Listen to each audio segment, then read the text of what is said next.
Hello people, it's Richie here again from Richie Reports UK YouTube channel on Saturday 14th of October 2023. Just a quick one here and a little chat.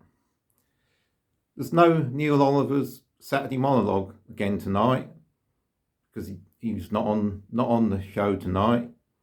Apparently he's back next week, so he must have been on holiday for a couple of weeks or having a break. They had one of the other presenters, I think it was Darren Grimes, on there.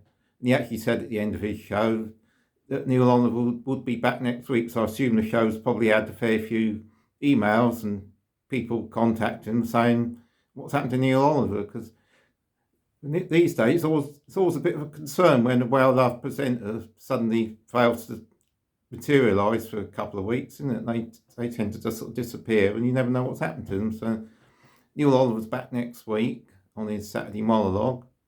That's one thing. And another thing, if you watch my uploads of UK column news on this channel, which I know a lot of you do now, got about 640 odd subscribers now. So, but anyway, if you watch the UK column news on here, if you've not been able to see the last 2 or 3 editions, the last week or so, it's because they've had an age restriction put on them, not by me, by automatic age restrictions been applied by YouTube due to content that may be unsuitable for viewers under 18 years of age, because since this Israeli-Palestine conflict started, they've been showing quite a few news clips from out on the actual war zone and that, and some of them have been quite a lot of sort of graphic detail, if you know what I mean, quite sort of gory detail of that, of injuries and people being killed and that sort of thing, like out in that war zone. So if you've not been able to, I know most people here have subscribed to this channel. If you're not, subscribe to the channel. Subscribe to my channel, Richie Reports UK, and make sure you've pressed the little bell button to get all notifications when I do a new upload. So, if you're not, to view any videos that are age restricted, you've got to be subscribed into Google account and subscribe to this YouTube channel. So you'll be able to see them then. Otherwise, if you just happen to come across them through doing a random search on YouTube or through Facebook or one of the other platforms, you might not be able to view them. It'll probably come up. You'll probably see the headline for the video, and it will say this video is age restricted. So if that's the case, sign in with a Google account. You've got one. And subscribe to this YouTube channel, and then you'll be able to see all the videos then.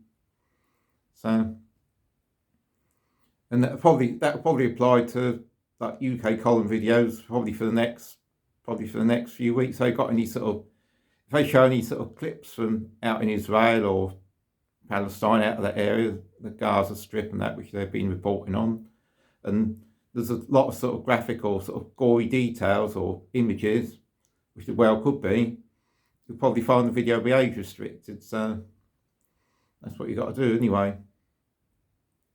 It's a bit of a tricky one, isn't it? This new conflict out in between Israel and Palestine. It's more of a kind of, compared to the Russia-Ukraine war, it's more difficult to sort of bit more difficult, I think, to sort of pick a side, as it were, like, isn't it? They want everybody, like, oh, you've got to pick this side, you've got to support this side, support that side. I mean, with Russia and Ukraine, I mean, all the mainstream media, they want everybody to sort of like support the Ukrainian side. But if you suddenly went out in the street and sort of waved the Russian flag around, probably no one would probably take much notice, like, or be particularly worried. But with this Israeli-Palestine war, apparently in London they've been like arresting people. You go up to London start waving like, or anybody anyway, if you start waving Palestinian flags around, you're likely to get arrested. So I think, in my opinion, I think wars which are fought over religion, wars which are fought between different religions, are a lot worse than wars that are fought over countries or territory, if you know what I mean. Wars fought over country and territory are just sort of like more like military type wars. I think wars fought over religion are a lot more difficult to like find a solution to, aren't they? I mean, that's near Israeli Palestine, Middle Eastern war. That's been going on since the end of World War II, basically. Sort of 1945, 1948, the trouble sort of started out there, the Gaza Strip and that, and obviously it's still going on now, and it will probably still be going on in 100 years' time. They say, oh yeah, we've got to find a solution, But to be honest, I don't think they will out in the Middle East. Middle East, they've had trouble out in the Middle East for a couple of 100 years, haven't they? And they will still do in another 100 years, I can pretty much guarantee it. So, anyway, that's my quick take. And probably see you on the next one, which will be Monday's UK column news. Okay, people, see you later. Peace out.